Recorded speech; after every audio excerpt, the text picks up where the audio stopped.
एक समय की बात है। किसी राज्य में एक व्यापारी रहता था। उस व्यापारी की एक छोटी सी बेटी थी जिसका नाम था ईला। ईला बहुत ही प्यारी और नेक बच्ची थी। उसके पिता उसके बहुत प्यार करते थे और उसकी सारी ज़रूरतों को पूरी करते थे। लेकिन ईला एक ही ज़िंदगी में एक चीज़ की कमी थी। वह थी उसकी माँ, जो उसे छोड़कर भगवान के घर चली गई थी। ईला की इस कमी को पूरा करने के लिए उसके पिता ने दूसरी शादी कर ली। ईला को नई माँ की दो बेटियां थीं। वह बहुत खुश थी कि माँ के साथ साथ उसे बहनें भी मिल गई थीं। दोनों बहनें बहुत घमंडी थीं, लेकिन ईला उनसे प्यार करती थी और अपनी नई माँ को भी बहुत चाहती थी। ईला की खुशियाँ ज़्यादा दिन टिक नहीं पाई। एक दिन जब उसके पिता अपने काम से किसी दूसरे शहर गए तो फिर कभी वापस नहीं आए। ईला पर तो मानो मुश्किलों का पहाड़ टूट गया हो। पिता का साया सर से उठने ही उसकी माँ और बहनें उसके घर से मालकिन हो गई और ईला के साथ नौकरों जैसा बर्ताव करने लगी। उन्होंने घर के सारे नौकरों को निकाल दिया और अब ईला की घर का सारा काम करती। उसकी बहनें ने तो उसका कमरा भी उससे छीन लिया और उसे एक कोठरी में रहने के लिए छोड़ दिया। ईला अपनी बहनों के पुराना कपड़े और जूते पहनती, सारा दिन उसके काम करती। कभी कभी तो ईला इतनी थक जाती कि अंगीठी के पास ही तो सो जाती। अक्सर ईला जब सुबह उठती तो अंगीठी की ग्राख उस पर पड़ी होती। उसके बहनें ने सिंडर ईला कह के चिढ़ाती और उस तरह नाम का ईला सिंड्रेला हो गया। एक दिन राज्य के ऐलान हुआ कि महल में एक बहुत बड़ा आयोजन है और राज्य के सभी लड़कियों को बुलाया गया ताकि राजकुमार अपनी मनपसंद लड़की के से शादी कर सके। राज्य की सारी लड़कियां बहुत खुश और उत्साहित थीं। सिंड्रेला और उसकी बहनें भी अपनी किस्मत आजमाने को बेचैन थीं। लेकिन फिर सिंड्रेला की ये खुशी उसकी सौतेली माँ को रास नहीं आई और उसने सिंड्रेला को महल से जाने को मना कर दिया।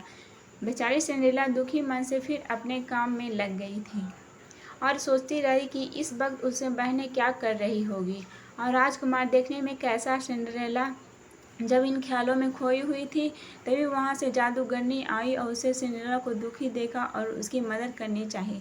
सिंड्रेला ने सारी बात जादूगरनी को बताई। जादूगरनी ने सिंड्रेला से कहा, ओ प्यारी सिंड्रेला, मैं तुम्हारी मदद कर सकती हूँ। यह कहकर जादूगरनी ने अपनी छड़ी घुमाई और वहाँ पड़े एक बड़े से कद्दू को एक बग्घी में बदल दिया।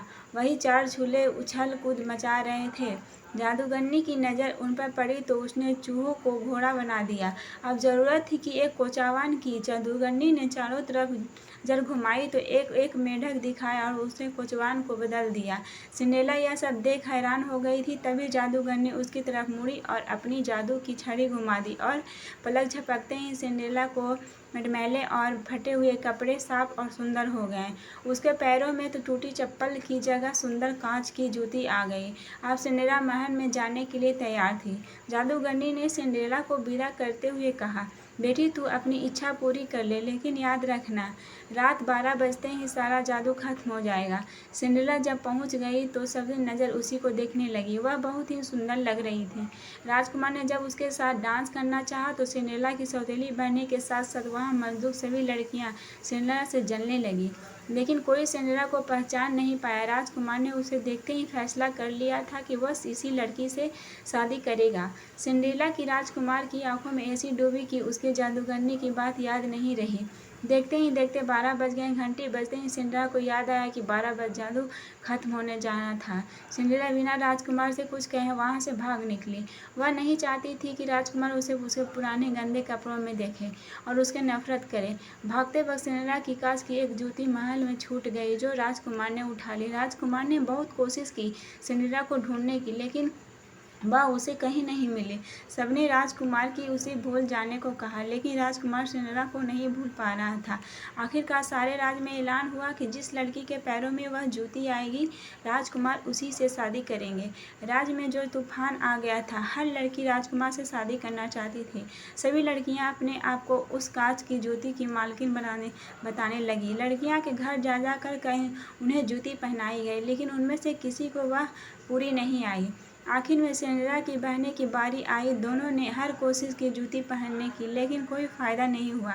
अब सबकी नज़र सिंड्रेला पर रुक गई। सिंड्रेला ने जब उसे पहना तो वही जूती उसके पैर में आ गई, जैसे उसे के लिए बनी हो।